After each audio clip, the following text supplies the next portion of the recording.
Okay. हाय। तो कल का वीडियो देखा सबने। बेसिक लेक्चर था, बहुत छोटी छोटी बातें की गई थी कल। एक्चुअली थोड़ा प्लान कुछ ऐसा कर रहे हैं कि जैसे इलेक्ट्रोस्टैटिक्स हम लोगों ने ऑलरेडी काफ़ी आगे तक पढ़ ली थी, तो हम पैरेलल में दो चीज़ें स्टार्ट कर रहे हैं। एक इलेक्ट्रोस्टैटिक्स का रिवीजन चलता रहेगा, तो जिन लोगों ने पहले इलेक्ट्रोस्टैटिक्स का कोई भी पार्ट मिस किया है तो उनके लिए रिवीजन भी हो जाएगा। और साथ में जैसे ही ये रिवीजन पूरा खत्म होगा तो इलेक्ट्रोस्टैटिक्स जहां पे हमने छोड़ा था वहां से आगे कंटिन्यू हो जाएगा एज ए पूरा whole lecture. And second thing, एक और चीज स्टार्ट कर रहे हैं कि जैसे लाइक ऑप्टिक्स स्टार्ट कर रहे हैं, तो रे ऑप्टिक्स स्टार्ट करेंगे। तो उसमें क्या होगा कि जिन लोगों ने मतलब सबके लिए वो बिल्कुल न्यू टॉपिक होगा, तो सब उसमें इन्वॉल्व होकर पढ़ेंगे। और अगर हम आगे इलेक्ट्रोस्टैटिक्स स्टार्ट कर देते लाइक जो हमारा पोटेंशियल के आगे जो हम लोग चले गए थे, तो उसमें काफी लोगों ने रिवीजन नहीं किया होगा, या बीच में को अभी तक एक बार उसको इलेक्ट्रोस्टैटिक्स को देखा भी नहीं होगा पलट के, क्योंकि तुम सब तो नालायक हो, देखते तो हो नहीं, तो वो भी नहीं देखा होगा। तो इसलिए मैं सोच रहा था कि इलेक्ट्रोस्टैटिक्स का रिवीजन कंटिन्यू करते हैं, उसके एक एक लेक्चर्स आते रहेंगे, और साथ में एक नया टॉपिक होगा जिसमें सबके लिए वो नया होगा, और वहां से इन्वॉल्व होकर पढ़ेंगे तो ज्यादा मजा आएगा आई थिंक, है ना। तो अभी तो फिलहाल एक वीडियो लेक्चर्स आपके लिए बना रहा हूँ इलेक्ट्रोस्टैटिक्स के रिवीजन का, जहां से हम लोगों ने कल छोड़ा था उसके आगे, और फिर एक लेक्चर आपको और डालूंगा ऑप्टिक्स का। तो ऑप्टिक्स में बेसिक का आज होगा, बहुत ज्यादा डिटेल में मतलब जाना होगा उसमें, और थोड़ा समझेंगे तो बेसिक लेक्चर होगा। ओके, तो अभी तो फिलहाल स्टार्ट करते हैं इलेक्ट्रोस्टैटिक्स का सेकेंड लेक्चर रिवीजन का। ओके, चलो। हम लोगों ने लास्ट ये देखा था कि लाइक हम लोगों ने माना था कि भाई अगर कोई भी मास है और वो मूव कर रहा है, अगर उसकी स्पीड लाइट के नियर अबाउट हो जाए तो उसका मास जो है वो चेंज हो सकता है, और उसका पूरा एक फॉर्मूला और वो आपको बताया था। और ये भी बात मैंने बोली थी कि मास जो है वो डिपेंड करता है स्पीड के ऊपर किस तरह से है, और चार्ज अगर उस बॉडी के ऊपर है तो चार्ज स्पीड पे डिपेंड नहीं करता, ये मैंने आपको बोला था। ठीक, तो चलो आज स्टार्ट करते हैं क्वेश्चन से। आप लोग जरा थोड़ा क्वेश्चंस करते हैं, फिर उसके बाद आगे आते हैं। ओके, चलो लेट्स स्टार्ट। लाइक ये एक्स एक्सिस है, ये वाई एक्सिस है, और यहाँ पे ओरिजिन है, और इस जगह पे एक चार्ज रखा हुआ है। इस जगह पे क्या प्रेजेंट है? एक चार्ज, और वो चार्ज है 1 कूलम का। 1 कूलम का यहाँ पे एक चार्ज इस पे रखा है। यहां से ये यहाँ पे भी मैंने एक अभी पॉइंट मान लेते हैं, ये 1 मीटर है, फिर यहाँ पे ये 2 मीटर है, फिर यहाँ पे ये 3 मीटर है, और अगर हम इससे आगे जाते हैं तो लाइक ऐसे 4 मीटर हो जाएगा। ये 1 मीटर्स के पॉइंट बना लिए। इस जगह पे 1 कूलम चार्ज था, यहाँ पे भी एक चार्ज प्रेजेंट करते हैं, इसको मान लेते हैं कि ये कितने कूलम का चार्ज मान लिया? ये 1 कूलम का चार्ज यहाँ पे। यहाँ मान लिया -2 कूलम का चार्ज है, यहाँ मान लिया +3 कूलम का चार्ज है, यहाँ मान लिया -4 कूलम का चार्ज है, सो ऑन। ऐसे ये कहां तक जा रहा है? इंफिनिटी तक। अंडरस्टैंड हो रहा है सबको?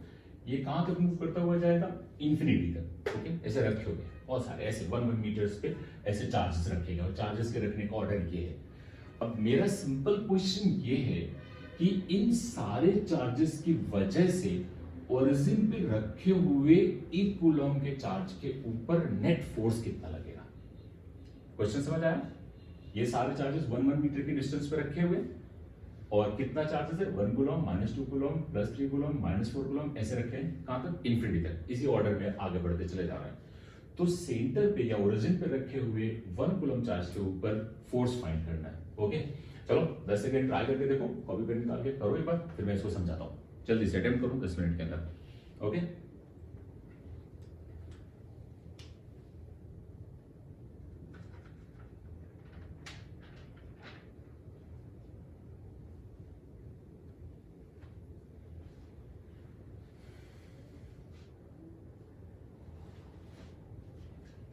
ट्राई करो, काम हम नहीं किया काफी दिनों से, है ना। चलो देखो मैं तुम्हें समझाता हूं।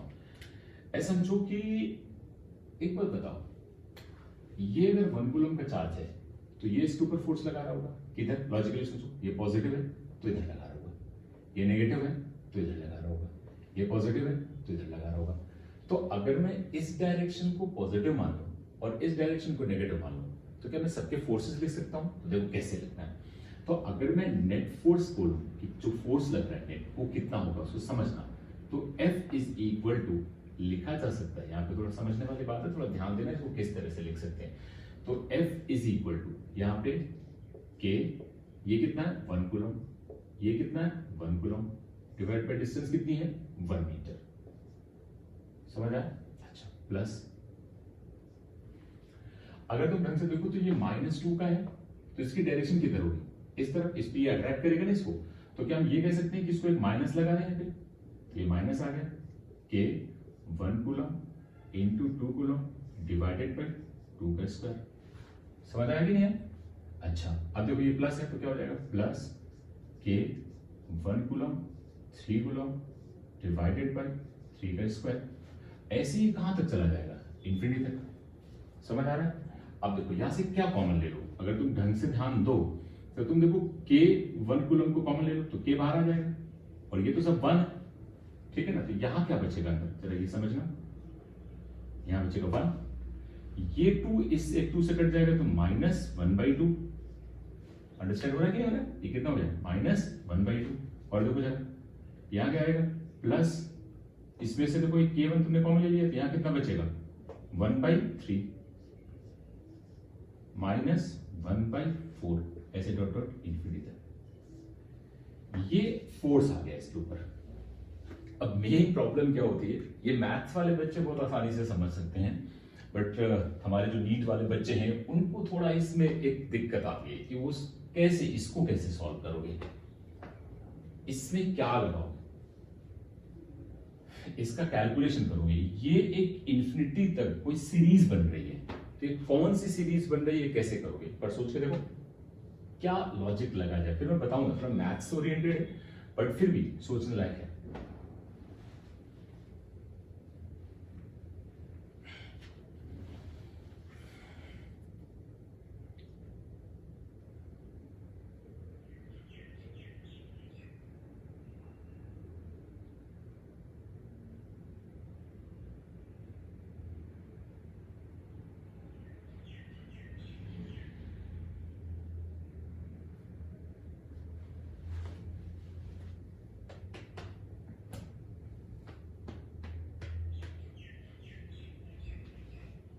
देखो ये समझ सकते हैं, इसमें कोई बड़ी चीज नहीं है, बट थोड़ा नीट वाले बच्चों के लिए थोड़ा समझना मुश्किल होता है, क्योंकि उनको मैथ्स का थोड़ा सा रहता ही है। एक चीज देखो, अगर एक टर्म अगर तुम्हें याद हो तो हम लोगों ने इसको लिखा था ln ऑफ, ये ऐसे लिखा जाता है, अगर ऐसे देखो तो ये तुम्हें ज्यादा समझ में आएगा। आप ऐसे सोचो कि ln 1 + x, अगर हम इसकी बात करें तो ये एक सीरीज होती है जो हमारे पास होती है x - x²/2 plus x³/3 minus x⁴/4, और ये इंफिनिटी तक जाती है। ये एक मैथ्स में सीरीज होती है, तुम्हें थोड़ा सा दिमाग लगाना पड़ेगा। अब अगर तुम ढंग से देखो तो यहां पे अगर x की जगह 1 रख दो, इसका मतलब ये क्या हो जाएगा ln ऑफ 1 + 1 कितना हो जाएगा 2, 1 + 1, और यहां क्या हो जाएगा 1, यहां पर रखोगे तो -1/2, यहां पर रखोगे तो +1/3, यहां पर रखोगे तो कितना 1/4, और ऐसा कहां तक जाएगा इंफिनिटी तक। अब देखो यही नंबर तुम्हारे पास यहां पे है, और ये 1 + 1 क्या हो गया ln 2। तो बताओ क्या ये सीधे सीधे लिखा जा सकता है k of ln 2? This is the answer. आराम से समझ लो, 1 मिनट का टाइम ले लो, कोई इसमें दिक्कत नहीं है, समझ में आ जाएगा सबको, उसमें कोई प्रॉब्लम वाली बात नहीं है।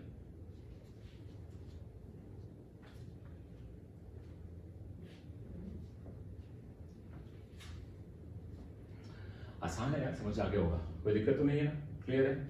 ओके चलो अब आगे बढ़ते हैं। ये वाला पार्ट ये याद कर लेना, ये थोड़ा सा जरूरी पार्ट है, क्योंकि अगर ये सीरीज याद रह जाएगी तो इस पे क्वेश्चंस नीट जेईई दोनों में कई बार पूछे जा चुके हैं, तो आ सकते हैं। ये थोड़ा एक सीरीज याद रखो, इतने सारी चीजें याद रखते हो तो इसको भी याद रखना। ओके चलो, एक क्वेश्चन समझ आ गया सबको। अब थोड़ी सी कुछ और बातें करते हैं और समझते हैं इनके बारे में। और देखो एक बात बताओ, अच्छा हम लोगों ने ये बात पढ़ी थी कि जो हमारे पास कूलॉम फोर्स होता है वो एक चार्ज पार्टिकल के ऊपर दूसरा चार्ज पार्टिकल फोर्स लगाता है, और वो रिपल्शन और अट्रैक्शन दोनों हो सकते हैं, डिपेंड करेगा कि उसमें पॉजिटिव चार्जेस हैं या नेगेटिव चार्जेस हैं, इस बात पे वो चीजें डिपेंड करती हैं। तो थोड़ा उस पर एक बार सोच के देखते हैं और समझते हैं कि उन्हें क्या एक क्वेश्चन उसमें कहां से पूछा जा सकता है। तो वो पार्ट अगर आपको समझ आ जाएगा तो उसमें काफी बेनिफिट होगा आपको। देखो कैसे,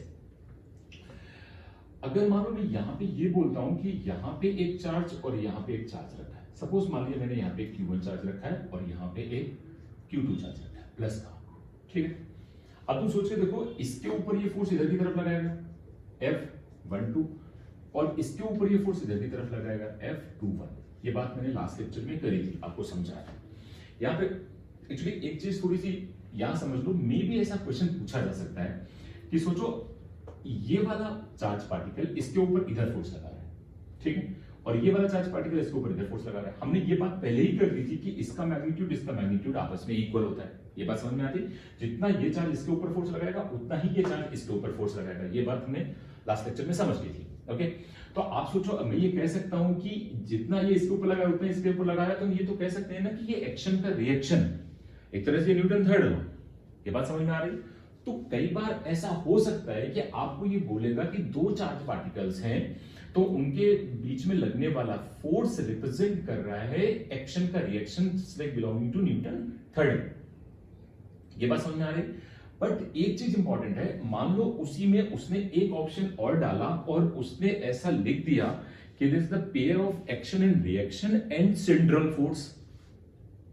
इसको समझना, मैं क्या कहना चाहता हूं उसको समझना। मान लो ये तुम कह रहे हो, तो इसमें साइंटिस्ट ने यही तो बोला कि भाई एक्शन का रिएक्शन है इसमें लगता है। सोचिए देखो, अगर कोई बच्चा ऐसे सोचे कि इसके ऊपर एक चार्ज है Q2, ठीक है, बात समझना, मतलब ऐसे कुछ लॉजिकली पॉइंट है ये +1 और ये कितना है +Q2, ठीक है, समझ आ रहा है कि नहीं आ रहा है? अब सोचो, अगर मैं इसके ऊपर फोर्स इधर लगाऊं, सपोज मान लो ये F फोर्स है और इसके ऊपर एक फोर्स इधर लगाऊं, अभी भी तो ये इस सिस्टम के ऊपर लगने वाला इधर की तरफ और इधर की तरफ फोर्स इक्वल है कि नहीं? तो हम ये कह सकते हैं कि ये भी तो एक्शन और रिएक्शन का पेयर है।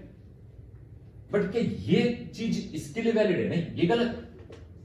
ये थोड़ी नहीं ये बिलोंग कर रहा है। फोर्सेस नीचे की तरफ लग रहा है, ऊपर मैंने ऐसा एज्यूम किया, जैसे समझा कि मान लो किसी बच्चे ने बोला कि ठीक है सर आप एक्शन के रिएक्शन बोल रहे हो, तो एक्शन के रिएक्शन में हम ये कह सकते हैं कि Q1 Q2 पे हम अगर ये फोर्स ऐसे लगा तो ये भी तो एक्शन का रिएक्शन है, इस पे ऊपर की तरफ जा रहा है, इसमें नीचे की तरफ जा रहा है, खत्म हुई बात।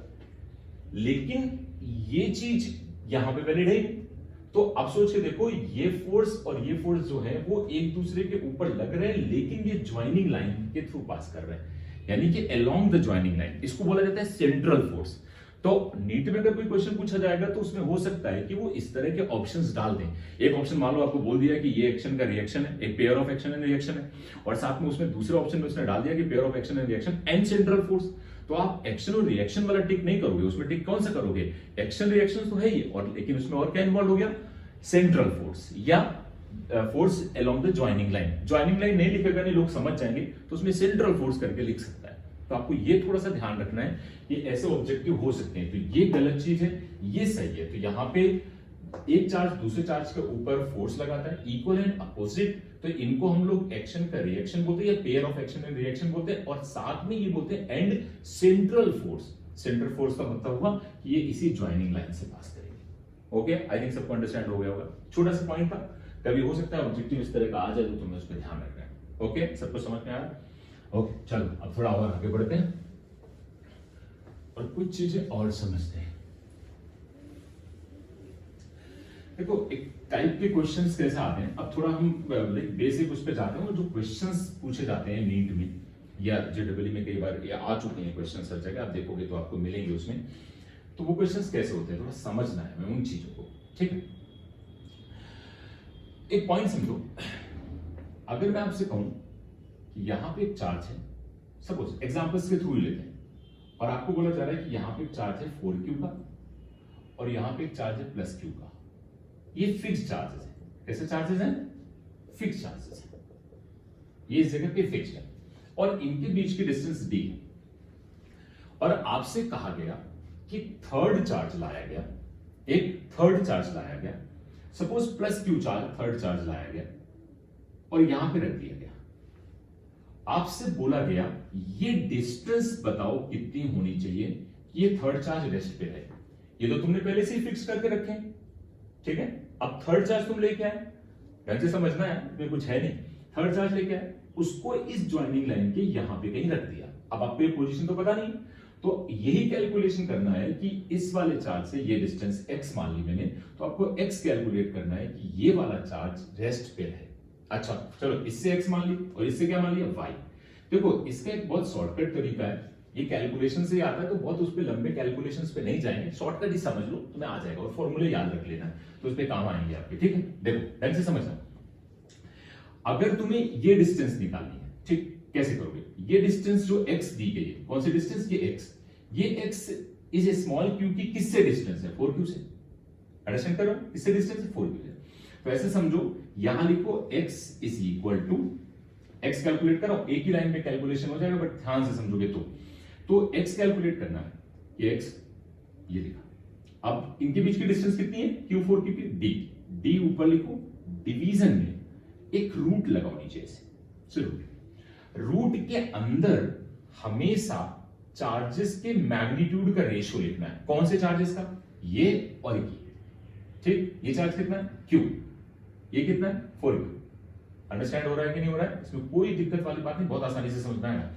अब यहां रेशियो लिखना है, तो रेशियो में आपके दिमाग में यह आएगा कि कौन सा चार्ज ऊपर रखा जाए, कौन सा चार्ज नीचे रखा जाए। तो इसको समझ लो, देखो कैसे, जिससे डिस्टेंस दी गई है स्मॉल q से, तुम जो x निकाल रहे हो, ठीक है, किससे डिस्टेंस है? x 4q से, तो हमेशा उसको नीचे लिखो, ओके, समझना। तो यहां 4q इससे डिस्टेंस है, तो हम ऊपर क्या लिखेंगे? q, और नीचे क्या लिखेंगे? 4q। जिससे डिस्टेंस दी जाए स्मॉल चार्ज की, वो हमेशा नीचे लिखा जाएगा, ओके, कोई इसमें डाउट नहीं है? अच्छा, और यहां बाहर, रूट के बाहर एक +1 कर, रूट के बाहर क्या कर दिया गया? +1। अब जरा कैलकुलेशन करके देखते हैं, तुम समझो, ये इससे कैंसिल आउट हो गया, तो यहां क्या आ गया? d upon under root of 1/4 और बाहर +1। 1/4 का रूट कितना हो गया? d upon 1/2 +1। या 2 एलसीएम लोगे तो 2 या 3 हो जाएगा, और 2 ऊपर चला गया, दैट मींस ये कितना हो गया? 2d/3। Simple logic. I think बस इतना ही कैलकुलेट करना चाहिए, क्योंकि देखो यार, ये क्वेश्चंस अगर मान लो पूछे जाएंगे तो इनमें टाइम तुम्हारे पास 1 मिनट के आसपास ही होता है, बहुत ज्यादा तो नहीं होता। अब कुछ बच्चे ऐसे करते हैं कि इस पे नेट फोर्स निकालते हैं, हालांकि ये नेट फोर्स करके ही पूरा फॉर्मूला बना है, बट तुम अगर ये चीज समझ लो तो तुम्हें आसानी से सब चीज कैलकुलेशन एक एक लाइन में हो जाएंगे, इसमें कोई बड़ी चीज है नहीं। अच्छा, अब मान लो किसी बच्चे ने बोला सर हमें y निकालनी है, हम y निकाल के भी देखते हैं, तुम्हें भी समझ में आ जाएगा। देखो y कैलकुलेट करना, y किससे डिस्टेंस है? किस चार्ज की? जो तुमने सेंटर पे रखा है या जहां पे रखा है, इन बिटवीन, ठीक है ना। तो y उससे डिस्टेंस है किससे? q से। अब q नीचे जाएगा तो क्या लिखोगे? d divided by under root of y किससे डिस्टेंस है? q से। तो ऊपर क्या आएगा? 4q, और नीचे क्या आएगा? q, और बाहर एक +1। ये कैंसिल आउट हुआ, यहां से क्या बाहर आ जाएगा? 2। तो क्या लिखोगे यहां पे? d divided by 2 + 1 which is equal to d/3। Simple. हाँ, हालांकि ये भी कुछ बच्चे ऐसे भी कर सकते हैं, ये तो मैंने केवल सिखाने के लिए आपको ये निकाला, नहीं तो आप ये डायरेक्ट कर सकते थे कि भाई आपको x पता है कितना है, 2d/3, तो d से ये 2d/3 घटा दो तो अपने आप d/3 आ जाएगा। ये तो बेसिक लॉजिक है, इसमें कुछ है ही नहीं। तो ये क्वेश्चंस हम कैलकुलेट कर सकते हैं इस तरीके से। तो ये एक one of the type questions होते हैं जिसमें हम ये कह सकते हैं कि जब दो चार्जेस कहीं पे फिक्स कर दिए जाते हैं इस तरीके से, तो third charge between them and outside the dam, और इस तरफ ये चार्जेस जो होते हैं इस ज्वाइनिंग लाइन के इस साइड और इन बिटवीन, इन सब के बीच में कहीं पे भी अगर एक थर्ड चार्ज प्लेस किया जाए तो उसके रेस्ट पे रहने की गारंटी करते हैं। ये तो कहां पे उसको प्रेजेंट किया जाए, किस जगह पे उसको रखा जाए, ताकि हम ये चीज समझ पाए। ओके, तो वो एक्स कैलकुलेशन वाला पार्ट आता है या वाई कैलकुलेशन वाला पार्ट आता है, कोई दिक्कत किसी को नहीं होनी चाहिए। ओके, अगर थोड़ा दिमाग लगा के समझोगे, और यार ये थोड़ा बोलते रहना, समझते रहना, और इवन दैट मैं तो कहता हूँ लिखते भी रहना, नहीं तो पता लगा ये 35-40 मिनट की वीडियो में तुम सो गए, है ना। वैसा होता है कि अगर तुम ऐसे बिल्कुल शांति से देखते हो तो नींद आ जाती है, पर थोड़ा समझना इसको अच्छे से। ओके, ये समझ आया? अब चलो एक क्वेश्चन, एक एग्जाम्पल्स और कर लेते हैं इसमें, तो तुम्हें थोड़ा और आइडिया लग जाएगा और समझ आ जाएगा। ठीक है, देखो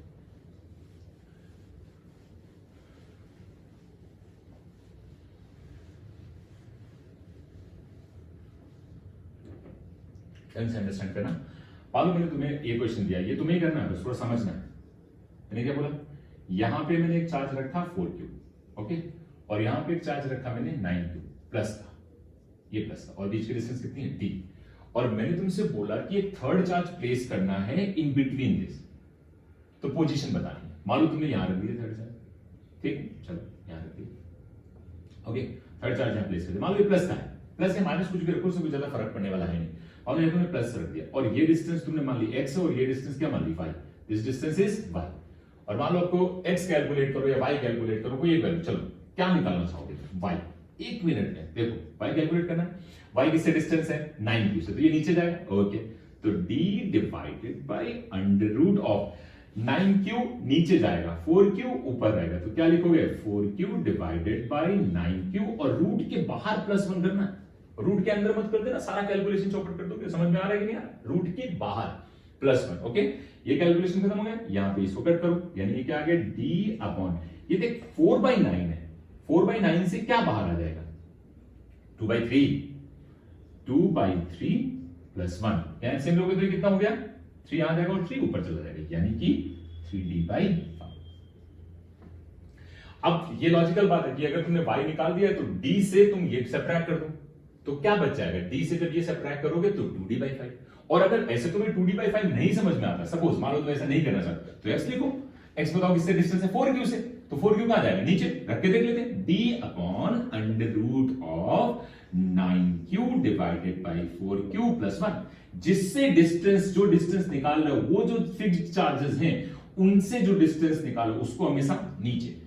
यहां पे किससे निकालना था तुम्हें, 4q से ये x माना है तो 4q को नीचे रखा है, यहां पे क्या था ये y निकाल रहे थे, जब तुम y निकाल रहे थे तो 9q से डिस्टेंस था तो 9q को नीचे रखा था, देखो ये सिंपल, ये कैंसिल आउट हो गया, यहां कितना आ गया देखो d डिवाइडेड बाय, यहां 3/4 बार 3/2 बार आ जाएगा, 3/2 +1, अगर सोच के देखो 2 एलसीएम लोगे तो यहां 2 आ जाएगा और ये 2 ऊपर चला गया, तो कितना बचा 2d/5, सिंपल यार, कोई टेंशन वाली बात नहीं है, बहुत बेसिक बात है, और तुम्हें यही फॉर्मूला बस याद रखना है। तो अल्टीमेटली अगर हम इस पे एक जनरलाइज फॉर्मूला बनाएं, और ये फॉर्मूला वैलिड है, मैं जनरलाइज कर रहा हूं, तुम थोड़ा ध्यान देना, ये फॉर्मूला वैलिड है जब दोनों पॉजिटिव चार्जेस हो या और दोनों नेगेटिव चार्जेस हो, अंडरस्टैंड करना, ये जनरलाइज फॉर्मूला बना रहा हूं, तुम्हें समझ आ जाएगा इसलिए मैं कह रहा हूं, ये तो मैंने एक एग्जांपल के थ्रू तुम्हें समझा दिया, बट एक जनरलाइज फॉर्मूला याद कर लो कि जब दोनों चार्ज अगर पॉजिटिव है, यानी Q2 और Q1 दोनों अगर पॉजिटिव हैं, तो दोनों पॉजिटिव होंगे तो ये वैलिड है जो मैंने फॉर्मूला लिखा है, और अगर दोनों नेगेटिव है तो वैलिड। अभी ये प्लस माइनस वाला भी डील करेंगे, बट पहले इसको समझ लो। तो अगर थर्ड चार्ज कहीं पे भी प्लेस किया जाता है, सपोज यहां पे, और ये डिस्टेंस अगर y है और ये डिस्टेंस x है, ढंग से समझना, अगर ये डिस्टेंस y है और ये डिस्टेंस x है, तो इसका generalize formula x is equal to, जब x निकालोगे तो क्या लिखोगे d upon under root of x किससे डिस्टेंस है q1 से, तो यहां क्या आ जाएगा q2/q1, और रूट के बाहर एक +1। Similarly y is equal to क्या आ जाएगा d upon under root of y किससे डिस्टेंस है q2 से, तो q2 किधर जाएगा नीचे, तो q1/q2 और बाहर क्या जाएगा +1। ये जनरलाइज फॉर्मूला है, इसको याद रखो। हालांकि ये फॉर्मूला कोई मैंने कोई बहुत बड़ा वो दिमाग नहीं लगाया, ये सिंपल फॉर्मूला कैसे आता है, तुम इस चार्ज पे फोर्स बैलेंस करोगे, उनको सॉल्व करके इस तरह से निकाल सकते हो, है ना, बट उतना कैलकुलेशन ना करो, इनको थोड़ा याद रख सकते हो, याद रखने का तरीका अच्छा है, तो अपने आप ये सब चीजें हो जाएंगी तुमसे, ठीक है, समझ आ रहा है। तो ये इस तरह से हम इसको डील कर सकते हैं। अब तुम्हारे अंदर एक क्यूरियोसिटी इस बात की होगी, यार सर ने ये तो बता दिया कि भाई ठीक है दोनों पॉजिटिव है दोनों नेगेटिव है, लेकिन अगर एक पॉजिटिव और एक नेगेटिव है तो क्या करेंगे, वो भी तो हो सकता है ना, समझते हैं। अब उस पे आते हैं, ठीक है। अगर मान लो एक नेगेटिव एक पॉजिटिव है तो उसको कैसे डील करेंगे वो भी ध्यान देते हैं, एक एग्जांपल के थ्रू फिर जनरलाइज कर देंगे, ओके। चलो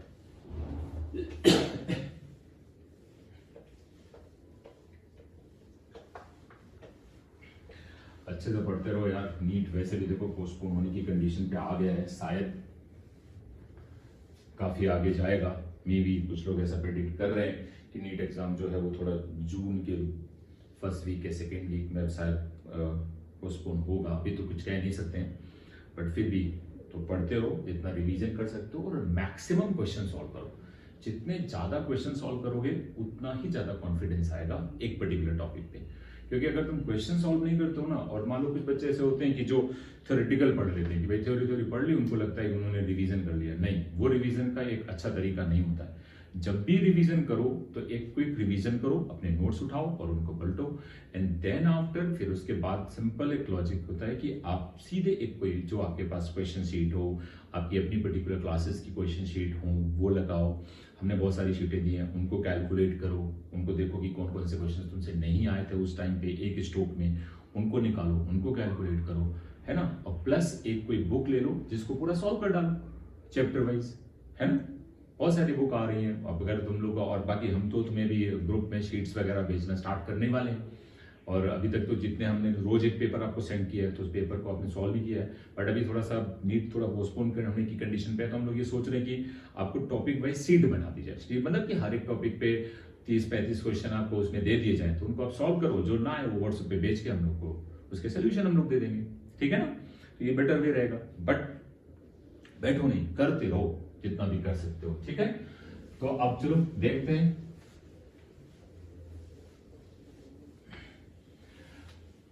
एक पॉजिटिव और एक नेगेटिव, थोड़ा लॉजिकल है बट आसान है, समझ में आ जाएगा, और इसी फॉर्मूले को जनरलाइज करेंगे। ओके चलो, अगर मैं ये बोलूं कि मान लो यहां पे एग्जांपल के थ्रू ही करेंगे, बाद में उसको जनरलाइज कर देंगे, वो चलेगा। मान लो ऐसे बोला जाए कि अगर मैं तुमसे ये बोलूं कि यहां पे एक प्लस क्यू चार्ज है, ओके, और यहां पे एक -4 क्यू चार्ज है और बीच की डिस्टेंस भी है। अब प्लीज थोड़ा समझना अच्छे से, है ना, 2 मिनट में आ जाएगा। ये जो एंगल लाइन है इसकी पूरी आगे तक जाएगी, ओके। देखो ये प्लस क्यू, अब तुम्हें थर्ड चार्ज है, अच्छा ये बात पहले से ही वैलिड है, मतलब ये मत भूलना, पता लगा इसी को तुम मूव करा दो, है ना। ये क्या है, ये फिक्स चार्जेस है, ये दोनों साइड वाले कैसे चार्जेस है, फिक्स चार्जेस। अब हमें एक थर्ड चार्ज रखना है, थर्ड चार्ज मे भी पॉजिटिव हो सकता है, मे भी नेगेटिव हो सकता है, डिपेंड्स कि वो कैसा लेगा, ठीक है। अब मान लो मैं एक थर्ड चार्ज लाना चाहता हूं, मान लो मैंने तुमसे बोला कि प्लस क्यू का चार्ज मैं लाना चाहता हूं, मे बी यहां पे, मे बी यहां पे, या मे बी यहां पे, ठीक है। तो इस ज्वाइनिंग लाइन के ऊपर प्लस इंफिनिटी से माइनस इंफिनिटी जो पूरी ज्वाइनिंग लाइन है, इसमें ये थर्ड चार्ज कहां पे प्लेस किया जाए कि वो थर्ड चार्ज रेस्ट पे रहे। क्वेश्चन समझ में आ गया। थर्ड चार्ज जो प्लस क्यू का है वो इस ज्वाइनिंग लाइन पे कहां पे प्लेस किया जाए कि वो रेस्ट पे रहे, थोड़ा समझना इस बात को, ठीक। अच्छा, एक बहुत कॉमन सेंस की बात है और मुझे लगता है कॉमन सेंस सबके पास होता ही है ना, तो जरा उसका यूज करते हैं और इसको समझते हैं। कॉमन सेंस ये, अच्छा बताओ, वो इंसान पागल ही होगा जो इस थर्ड चार्ज को यहां रखेगा, क्या बोलते हो? अगर इस थर्ड चार्ज को तुम यहां कहीं रखते हो, सोच के देखो, इसका मैग्नीट्यूड ज्यादा और इससे इसकी डिस्टेंस भी कम, तो सोचिए तो जबरदस्त फोर्स लगा देगा इसके ऊपर, किधर की तरफ, अट्रैक्शन। और ये बेचारा प्लस क्यू का, एक तो मैग्नीट्यूड भी कम और ऊपर से यहां से इसकी डिस्टेंस भी ज्यादा, क्यों? क्योंकि कूलॉम फॉर्मूला जो हमारे पास है वो तो यही है ना, Q1 Q2 by r²। समझ आ रहा है कि नहीं आ रहा? अगर तुम इसको यहां रख दो, सोच के देखो, यहां रखोगे तो सोचो इसकी वजह से इसके ऊपर फोर्स कितना आएगा, KQ4Q डिवाइडेड बाय ये डिस्टेंस जो भी हो उसका स्क्वायर, उस वाले फॉर्मूले से। अच्छा, इसकी वजह से निकालोगे तो बेचारे की डिस्टेंस बढ़ गई और मैग्नीट्यूड तो कम था ही, तो ये कभी भी इसके बराबर फोर्स नहीं लगा सकता। इसका मतलब इतनी तो गारंटी हो गई कि ये इधर कभी नहीं आ सकता, पक्का। अच्छा, इन बिटवीन भी नहीं आ सकता, सोचो देखो, अगर तुमने यहां रखा तो ये तो इसको अट्रैक्ट करेगा और ये इसको धक्का मारेगा, रिपेल करेगा, समझ आया? तो ये रुक नहीं सकता। इसका मतलब हमें एक बहुत बेसिक बात पता चल गई कि अगर एक पॉजिटिव और एक नेगेटिव है, ढंग से समझना, एक पॉजिटिव और एक नेगेटिव है, तो सबसे पहला काम उसमें हमें यह देखना है कि किसका मैग्नीट्यूड कम है। इसका मैग्नीट्यूड, साइन से नहीं देखना, मैग्नीट्यूड। मैग्नीट्यूड का मतलब इसका मैग्नीट्यूड कितना, Q, इसका मैग्नीट्यूड कितना, 4Q, किसका मैग्नीट्यूड कम है, ये। तो जिसका मैग्नीट्यूड कम है उसको हमेशा उसी साइड रख दो, अपने आप बैलेंस हो जाएगा। तो इसको हमेशा किधर रखना है, जिधर मैग्नीट्यूड कम है। अब ऐसे मत कर कैलकुलेट करना, कुछ लोग थोड़े हीरो होते हैं, वो क्या करते हैं, कहते हैं सर ये -4Q है तो +Q से तो कम होगा। अरे नहीं भाई, क्या देखना है, मैग्नीट्यूड, समझ आया? तो इसका मैग्नीट्यूड कितना, Q, इसका मैग्नीट्यूड कितना, 4Q, तो किसका मैग्नीट्यूड कम है, इसका। तो थर्ड चार्ज कहां प्लेस किया जाएगा, यहां पे, तो इसको +Q रख दो। और ये डिस्टेंस मान लो कितनी है, x। समझ आ रहा है कि नहीं आ रहा है, कोई डाउट नहीं है। अब x लिखने का जनरलाइज तरीका देखो, अब यहां पे x कैसे लिखा है, x इज इक्वल टू वही पुराना वाला फॉर्मूला याद करो, इनके बीच की डिस्टेंस को हमेशा क्या रखते थे, ऊपर। अंडरस्टैंड हुआ? डिवाइडेड बाय रूट के अंदर आपको रखना है। रूट के अंदर क्या लिखना है, जिससे डिस्टेंस होती थी वो हमेशा नीचे, समझ आया? और दूसरा वाला था ऊपर, लेकिन क्या साइन नहीं, मैग्नीट्यूड, समझ आया? तो ऊपर क्या रखोगे, 4q डिवाइडेड बाय q। अब बस उस पिछले वाले फॉर्मूले में यहां हम लोग करते थे प्लस, लेकिन अगर एक अपोजिट है तो यहां क्या करोगे, -1। Simple logic. क्या ये कैंसिल आउट हो गया? इसके बाद आ गया d डिवाइडेड बाय, याद रखो ये 4 बचेगा, रूट के बाद आएगा तो 2 -1 यानी d। अब सोच के देखो इसको कहां प्रेजेंट किया जाए, यानी xt। अब सोचो y निकालने की जरूरत नहीं, y कैसे निकालोगे, ये तो d ऑलरेडी है, ये d पता है, तो ये कितनी टोटल डिस्टेंस हो जाएगी अगर यहां से कैलकुलेट करोगे इसकी, तो ये डिस्टेंस कितनी होगी, 2d, क्योंकि d तो तुम x निकाल चुके हो ना, तो उसमें ऐड कर दो d। सिंपल, समझ में आया कि नहीं आया? कोई डाउट होना नहीं चाहिए, एकदम बेसिक बातें हैं जो तुम्हें समझ में आनी चाहिए।